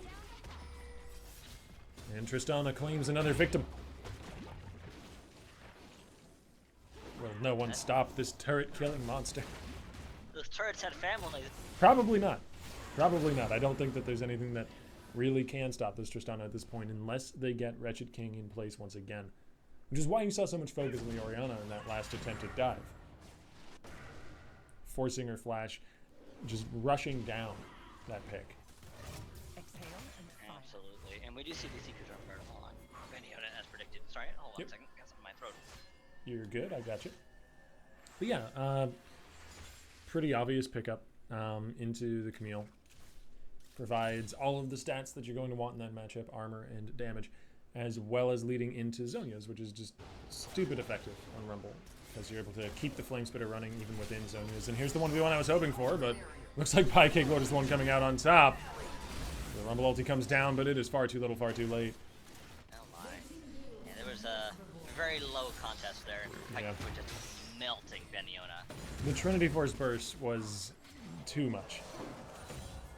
Maybe if Zhonya's were already completed and Beniona had had the ability to go invulnerable for a moment or two, he could have trapped the Camille on the Rumble ult for a little and actually come out ahead in that, but Yogi Bear not going down this time. He does have some magic resistance finally, so that is going to help significantly. But this is a victory on both fronts for Supernova. Oh, the Tristana ult keeps the Gragas out of the pit. Easy secure for Zac, and Pie Cake Lord in the meantime is shredding away the enemy base. Very well played by Supernova. This is probably going to seal the victory unless something drastic happens in the next few minutes. That instant buster shot shut down any hopes Yogi Bear had of securing the Baron for his team. And Yogi Bear, after such a great start, a really good early gank for that first blood, has just not been able to do anything this game. I think Julian has actually burned almost every ult that we've seen on this Gragas, which usually would be a mistake. But he's just always been caught out from the rest of the team or too far ahead. So the Syndra Burst going down on the tank has actually been the right call in almost every situation. Absolutely, and part of that is the itemization choices of Yogi Bear made him extremely vulnerable to burst damage. He only had the Runic Echoes. He didn't have any extra health. He didn't have any magic resistance. Though he has gone for a Spectre's Cowl at this point. Yeah, he does have it now, which actually did save his life at that Baron pit earlier, as Julian tried to ult him over the wall. What would have killed him before definitely didn't kill him then. So. But it's a little late for that. Baron already having gone down. And Supernova continued to just try and focus this top lane. They're retaining control of the top side of the map over and over again. It's been such a pattern with them this game, but I mean, if it ain't broke, don't fix it. Indeed. They're desperately trying to defend these turrets, but this is a Baroned up team, and their bottom inhibitor is down. So they do have to deal with those supers down there. And there's just never been an answer to Pie Cake this game. The man has not been under threat from pretty much anyone in the enemy team the whole match. Solo shoved in the first inhibitor. Now his team is pushing for another one. We need to see an engage. Base turret. Kinesis Kinesis is just going to slowly lose this match, or perhaps quickly. Bobby Big Plays deleted off the Rift. A two-man Zackle pulls in the mid laner and jungle as well, who are swiftly dealt with. Thresh now out of the picture. And the last man standing, Beniona, on Rumble, left to just wait and wonder where his team wins. Indeed, that is going to be the end of the game. Superba taking a fairly quick victory after a game that looked like it was, it started off fairly even, but... Oh, the dive! 2 executes, though. Beniona didn't even get the kills. Zac lived. Cell Division kept him up. There he is, going for a stroll. Oh, man. Congratulations, Supernova. A valiant effort by Kinesis Green. Yeah, the icing on that cake at the end of it. Zac makes it out alive from an enemy-based dive. Anyways, my name is Octavian. I'm joined by Effect, and we will be rejoining all of you once we get into the finals. Give us just a few minutes, and we'll be right back, folks.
Alrighty, everybody, welcome to the finals. My name is Octavian, I am joined here by EffectFX, and we are going to be getting into the thick of it with a few bans. Green people not allowed, apparently. Thresh and Zac out of the picture, Fiora gone as well. And let's give you some information on where we're at, some context for the people just tuning in. This is going to be Team War, the recently renamed Last Hope. If you've seen some previous weekends of Reverie, they've now picked up the name Wind and Rain, shortened to War, and they're going to be facing off against Supernova, a perennial guest here at Reverie and a giant of the amateur League of Legends scene. So, this should be a very entertaining match. Absolutely. I'm really looking forward to see what we have here to go on, because we haven't had Supernova here for a few weeks. They've taken a bit of a break, but they have come back in roaring fashion, as it seems. They've dominated up to this point. We'll have to see if War can put up a fight. I think they're going to put up more than just a fight. At least I hope they will. War have certainly performed well to get to this point, and they've performed quite well under their previous name of Last Hope as well, taking home not only qualifier tournament victories, but also even the Rift Cup victories. I believe last month, Last Hope were the ones to win it all. So we've got some strong teams, strong players in our hands, and a strong first pick in the form of Tristana. So that will be going over to Noamost, who is not in LCS order. Darn him. Shakes fist angrily. And Pie Kick Lord now picking could be Braum for Artemis. They did play with Braum last time, did quite well for himself. Yeah, and I like the Braum pick as well, because a lot of people like to pick Braum alongside Tristana. She has the attack speed buff to be able to stack up when his passive, concussive blows, that's what it is. Winter's Bite is the Q. Be able to stack up concussive blows very quickly, and he's also got a lot of defensive tools to keep Tristana's early laning phase safer. So grabbing Braum away from that makes sense. Ashe as well will contest Tristana's range moving into the mid and late game. Absolutely. Going for the winter theme going on in the bot side. Lots of slows and stuns. Oh, that's true. I didn't even notice that. And they're very Freljordian, which is a fun word. I imagine what we see here is going to be a support pick and then maybe some priority on a jungler. This early on in the draft, you usually don't want to go with solo lanes. And yeah, if that Tahm Kench isn't going to surprise us and go to a solo lane, then it is going to be a support and jungle pick as Tahm and Rek'Sai get locked in. Absolutely. It is a pick that obviously can be rotated to other lanes, but it's most likely going to be a support. I'm very curious to see where they take that. And now we're waiting on Julian to pick up. I imagine we'll see a jungler in answer. They're not going to be able to play the Zac this time. It has been banned by them since they're not. It's going to be a mid laner, alright. Yeah. I don't think they needed to prioritize a jungler there, because they already know what they're going up against. They may as well grab a solo laner and then start banning out that lane themselves, as they're doing right now, banning out the LeBlanc, so as to try and shorten the list of solid mid laners even further for the enemy team to choose from. Absolutely, it does make sense, and now we are waiting on one more ban from Pike. It's going to be Gnar this time, actually. Yeah. All right, well, that's a few powerful top laners out of the picture as well for oh dang it, they're not in LCS order. Groot, I am Groot is the top laner. No Gnar for Groot, as it turns out. He did play that when we did see them war for that first time for the first match of the night. He did quite well for himself. Maybe the top lane Maokai will come back so we can see this guy on his namesake. I doubt we'll see a lane Ivern. That seems very unlikely. Well, so the only hope for a tree-based champion is Maokai. Indeed. And Gragas is going to be the jungler. Going to be going over to... Presumably the jungler. Could actually be top. Could be top, you're right. That is definitely a real possibility. It's a bit of a clever pick that it can go either way. Mm-hmm. I like that quite a lot. Cassiopeia into the Orianna, nice late game carry. You want to pick late game carries if you've got Tahm Kench in your team. He synergizes really well with them. So what's better than one late game hyper carry? Why not two? Tahm Kench is going to be able to get either of these champions to safety in the middle of a team fight. And this is sort of a semi-blind pick top, because you don't know whether you're going into Gragas or something else altogether. Indeed. And they're going to be picking possibly Swain. It's going to be Swain. Nice. I It's like not the that. first time we've seen a Swain here, and it's a pick that can basically play into almost anything as long as he can keep his mana up. Yeah, I mean there were not only was Gragas picked out, so that's one top laner gone. There's Jarvan, Jace, Fiora, Camille, and Gnar all off the table as well. So they really did squeeze down between the two teams. They squeezed down what could be picked into the top lane. So I like seeing the Swain pick. I like seeing something we don't see nearly as often. And it is going to be a Gragas jungle as Aurelia gets picked into the lane. So very curious to see what Pyke does with Aurelia. It's been so long since we've seen Aurelia here at Reverie. Just not a very popular pick here. This is one of the reasons why I love the 10-ban system, and in particular the split 10-ban system where you ban 3 and then 2, which sort of lends itself to trying to focus certain positions. You get top laners or solo laners or like junglers. You get most games one pick that isn't the meta, you know? Unlike previous matches, Season 6 and beforehand, where you only had the 6 bans to work with, a lot of games would look the same. You'd have the same 10 picks in that given meta at any given time, or maybe their string 2 picks if somebody really focused on banning a particular position. But now you can build a cohesive team comp and try and ban out a player without sacrificing too many of your bans in that direction necessarily. So it leads to more creative picks. It leads to Swains and Aurelias and things like that. Absolutely, I just really like how they've, especially how they've split the bans, or at least for competitive games. I really like how they've done that. It adds a lot of depth to the champion select. Well, we're going to be turning up the music a bit as we go into the spectator delay. Me and Effect will be back in just a few minutes, guys. Don't go anywhere. We're getting into the finals.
Hello, hello, hello, everyone. My name is Octavian. I am joined here by Effect FX, and we are about to get underway. And I've got the team tags incorrect. I'll swap those around in just a second. But that aside, we've got the finals for you all here, folks. This is going to be for all the qualifier points, or at least 4 of them, for whichever team wins. And for those of you who are unfamiliar with Reverie Esports, we do weekly tournaments every Saturday night, the winners of which get qualifier points. 4 points for first place, 3 for second, and so on, down to 0 points if you get past 4th place.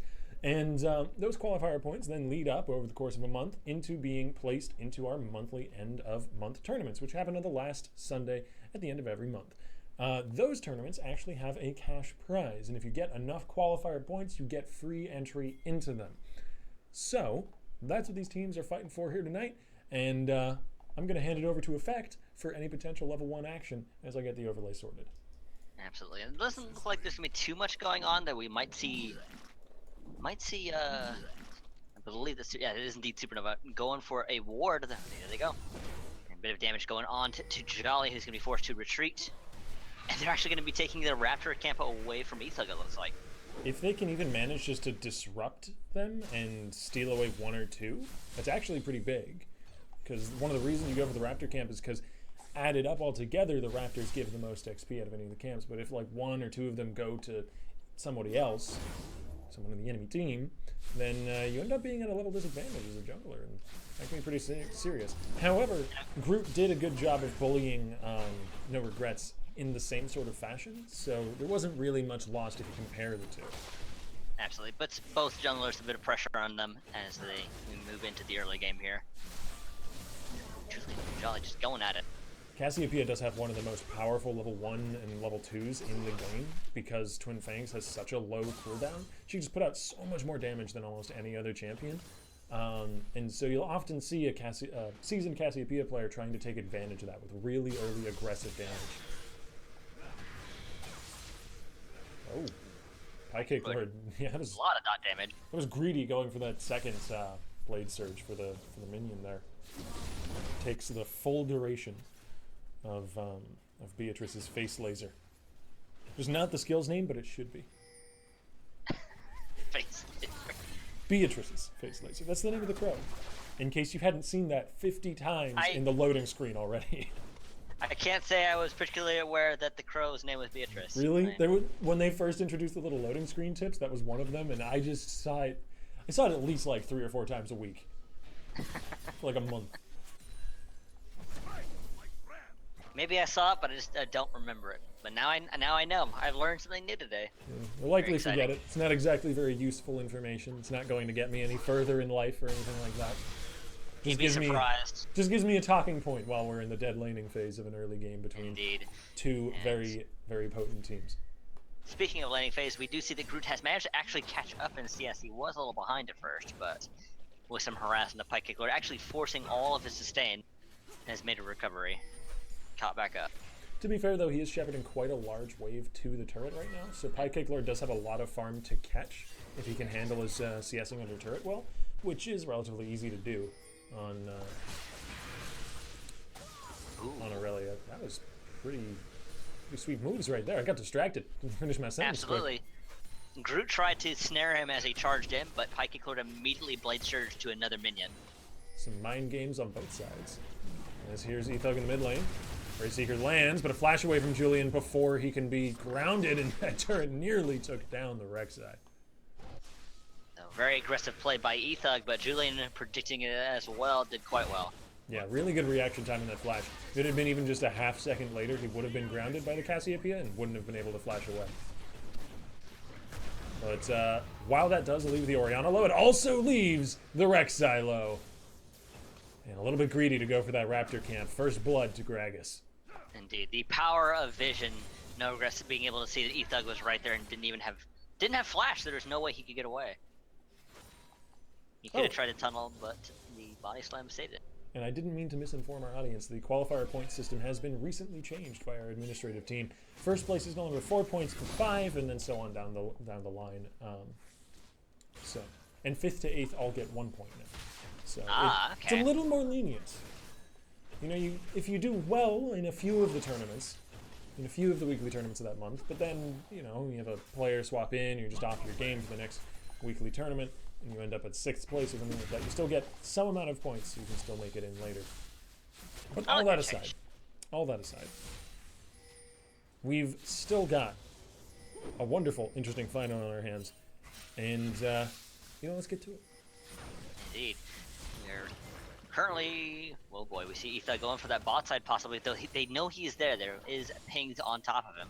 Yeah, they're playing just far enough back so that Rek'Sai can't make the gank work, but not so far back that it's obvious they know, thus trying to waste as much time as possible for Ethug. Indeed, Etha going to be forced to back off. Yennefer and Artemis are going to shove the lane back out in the absence of their opponents.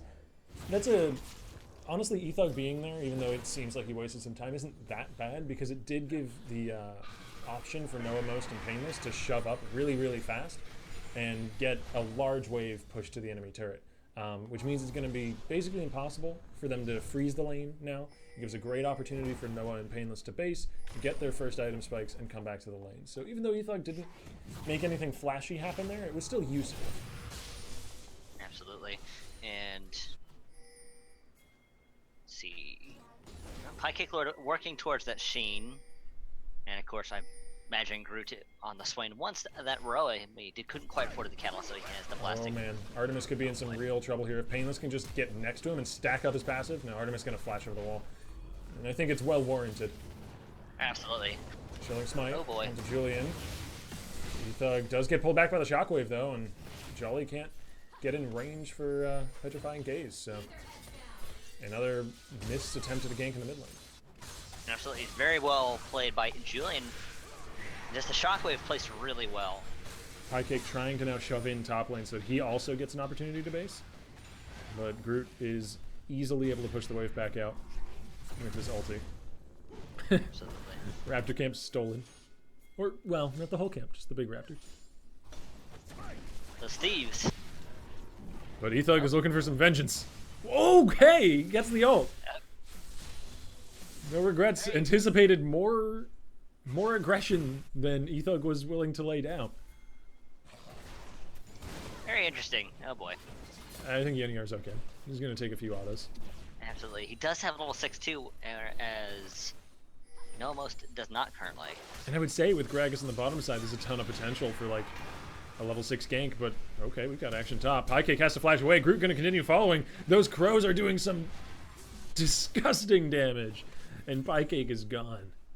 Absolutely. Pie Kick, if he had had Sheen, maybe he could have killed Groot there, but he didn't have it. He was able to do a lot of damage, but I am Groot turning the tables with his healing. Oh, Ash ulti flying out, but it won't land. And this is actually really significant. Both the Crystalline Arrow and Explosive Cask being down means that there's room now for Painless and Noah Most to just kind of have a really safe lane down here. Like, one of the things you have to watch out for on a team with an Ashe and a Gragas is a hard engaged level 6 gank on the bottom side, and it's just going to be another few minutes before that's even a possibility now. Absolutely. It's very, very sad days when you accidentally whiff your ultimate. Where are we going to be at now? See Artemis and Yenny just farming up. Oh, they're actually taking Dragon. Did not see that. They are in vision, both off the Hawk shot there and a ward that was on top of the crab, but there's nothing that can be done about it. Gragas on the wrong side of the map to react.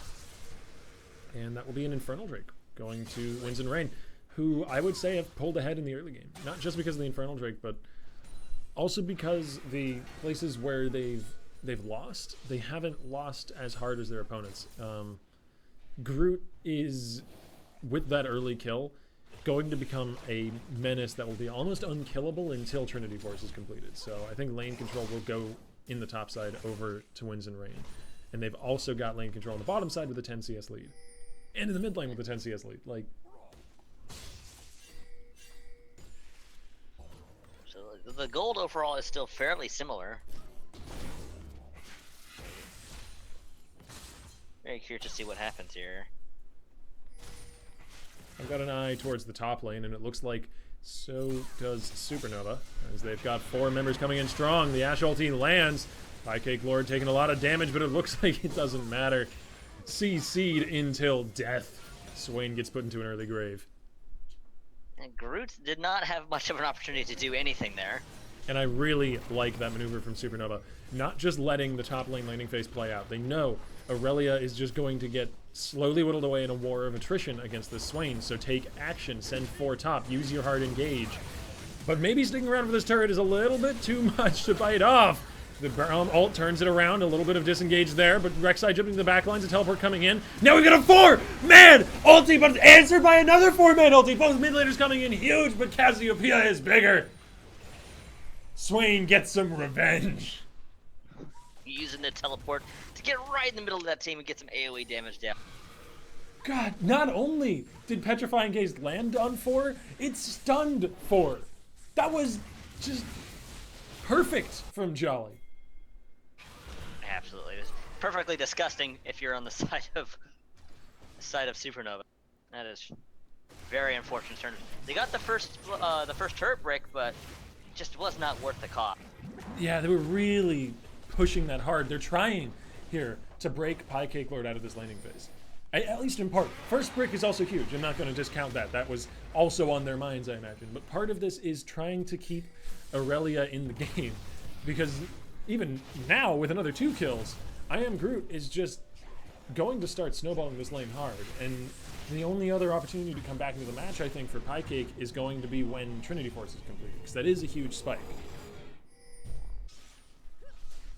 Absolutely. So they just committed a bit too hard to the turret, I would say. And it does get answered back. Another turret going down to Winston Right. It looks like they're pushing for another outer turret on bottom side, potentially. Though this time their roam is answered. Ethug will face check into a bush. I don't know if they can burst down Rek'Sai fast enough, though. Especially not with Tahm Kench nearby. They get a lot of damage onto Ethug, but he seems to be okay for the time being. Yeah, it looks like they didn't anticipate 3 members being there. And they're going to wander off. Thankfully, they didn't extend so far that retreat wasn't an option anymore. So that is a mistake that has certainly happened in the past, and I'm sure will likely continue in the future, but maybe not necessarily with these teams. Yeah, I mean, you don't have to look too far into the past to find it. Just that turret shove up on the top side. But Ashe ulti firing off, landing on the Painless. He does have some gray health to try and keep himself alive. A bit of a tanky fishman. And they can't finish off the Tahm. He still survives on the way out. Unfortunately, that was such a close range Ashe arrow that meant that the stun lasted barely any time at all. Absolutely. And I imagine the target they want to land on the most definitely isn't Tahm Kench, and just they probably didn't realize how much he wasn't going to die. He did have quite a bit of health, especially with the great health. And I mean, that isn't necessarily the wrong option. Catching out the support while they're going for vision control is pretty standard. But we've got action on the top side. Jolly flashing backwards, grounding the Gragas as he's joined by Ethug and Painless now. The turret will still be held, but Jolly managed to avoid going down. Does take both the summoners, though. Absolutely. Piecake could actually use the flash to engage that fight there. But Supernova don't really have anywhere they can answer back. And now with Rift Herald being summoned, the Eye of the Void being crushed, as it's termed in chat, War can just push up the top line. Take that turret nonetheless. Dude, that is going to be that top turret going down for sure. Hello. Almost taking quite a bit of damage.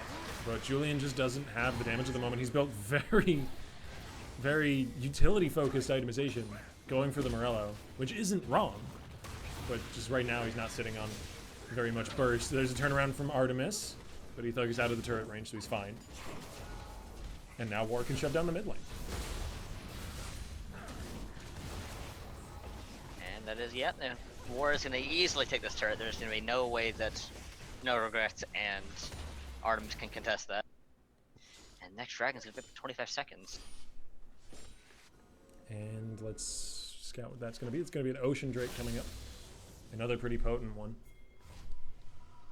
especially when you got something like Swain on your team, and Swain and Cassiopeia, these very mana-hungry champions.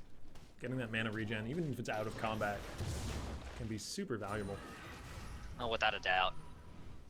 And Both things- have opted for the mana style items with Rod of Ages, and of course, Cassiopeia getting the Seraph's Embrace, or going for Archangel Staff. Things really aren't going to be getting much better for Supernova moving forwards if you just look at it compositionally. They've got this great pick composition that can CC someone down hard and murder them. But in terms of scaling, they're not matching up against a Tristana and a Cassiopeia or even a Swain. I mean, Swain will outscale Aurelia as well. And Pie Lord's just not going to be able to do what he did last game and split push down an inhibitor turret. Absolutely. They really needed to have that top lane pressure trick that they tried to work, but unfortunately, War called them on it and just managed to take them down hard. Now, we're going to take this bottom turret.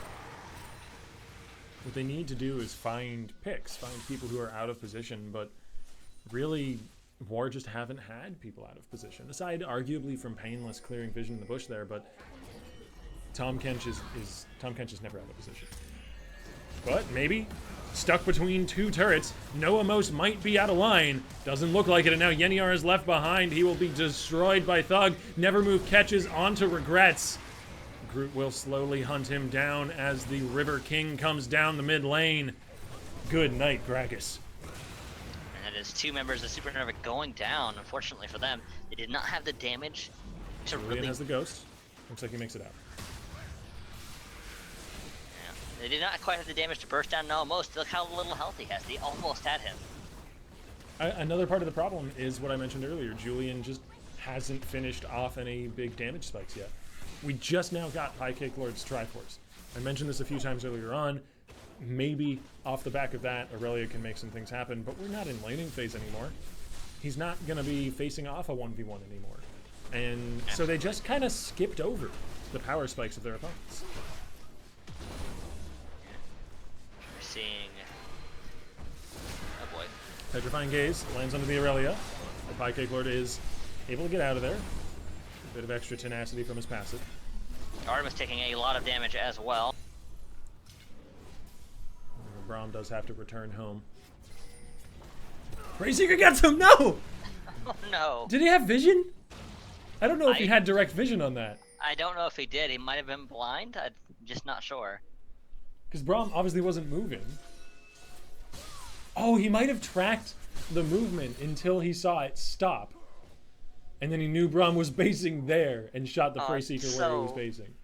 That's so unfortunate for Artemis. If Thought he he was was out safe. of vision, then that is what I imagine happened. Either that, or they could just about see him on the edge of like minion vision or something. Something. Either way, War are decidedly ahead this game. Absolutely. Supernova is having a very hard time here, and it's only going to get harder at this rate. 7k up, and really just in need of a way to finish the match. That's all. They can just wait the next 2 minutes out, maybe go for a Baron. They've got a double hyper carry composition. They can melt this Baron to bits. Absolutely. Jolly has actually picked up a Banshee's Veil as well, so it's going to give him a bit more durability. No surprise bursts from an Asher out of nowhere. Which is the only way back into the game for Supernova. A surprise Ash Arrow out of nowhere, but now there's even a Banshee's Veil completed. As you said, that's not going to happen anymore.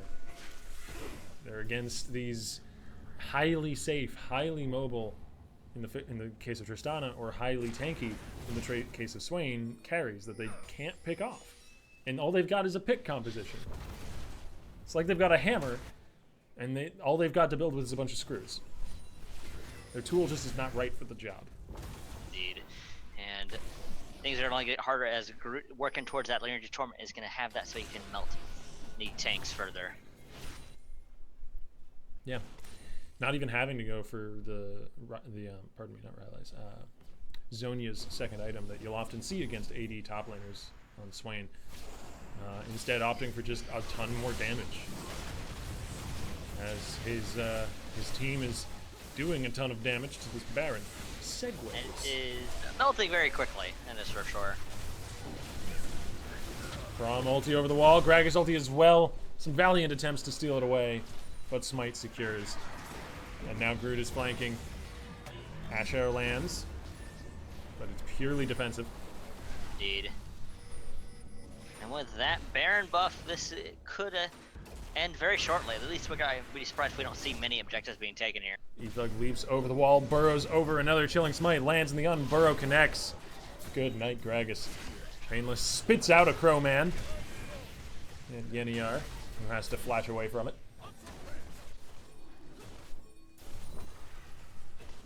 Noma's going to happily steal away that red buff as they try to push into these turrets.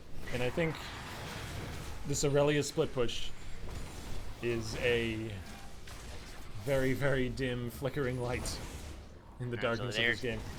They're just wanting any hope they can possibly get their hands on, but... Teleport coming in. But the mid lane inhibitor is meanwhile going down. Indeed. With that, we might see a rotation to that middle, or that bottom middle turret, because it's already almost done. They could just have one person tank it. Yeah, that's a possibility. They could also continue to shove top after facing. The options are piling up for Winds and Rain, whereas they're disappearing very quickly for Supernova. Absolutely. Winds and Rain having a nice solid lead at the 21-minute mark of about 9 to 10k.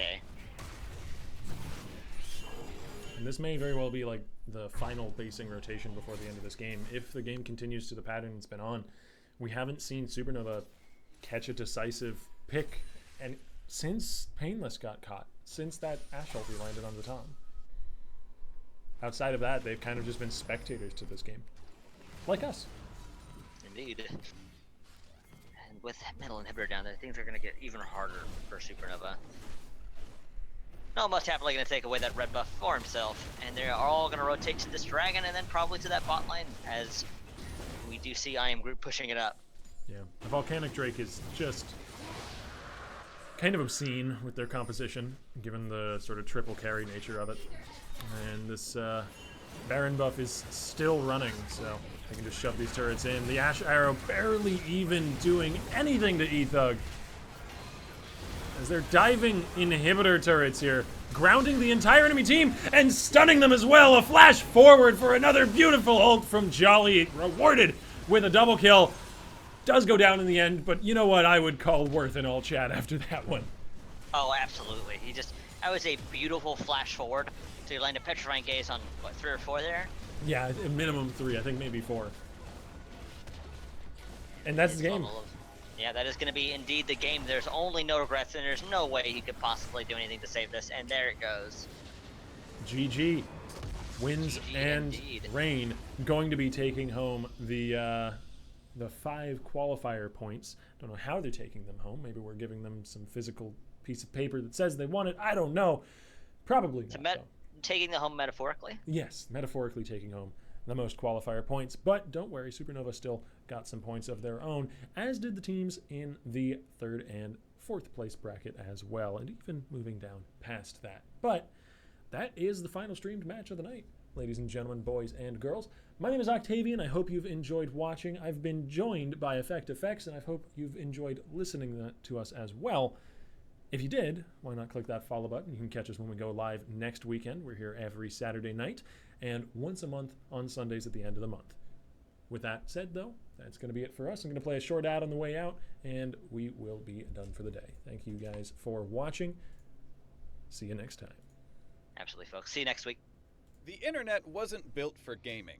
Haste is. Today, your connection to a game server uses the internet's basic default routing. Chances are, your connection doesn't use the best possible path. And if your connection encounters any kind of congestion, your performance in the game takes a big hit. Literally, in video games, if you lag, you lose. But when you use Haste, your game's traffic is handled end-to-end on our dedicated fast lanes. Haste is software for gamers that reduces lag and improves stability. And Haste has the most advanced gaming network, with features like multiple paths for your data, so there's no single point of failure. Haste gives you a competitive edge in the game every time you play.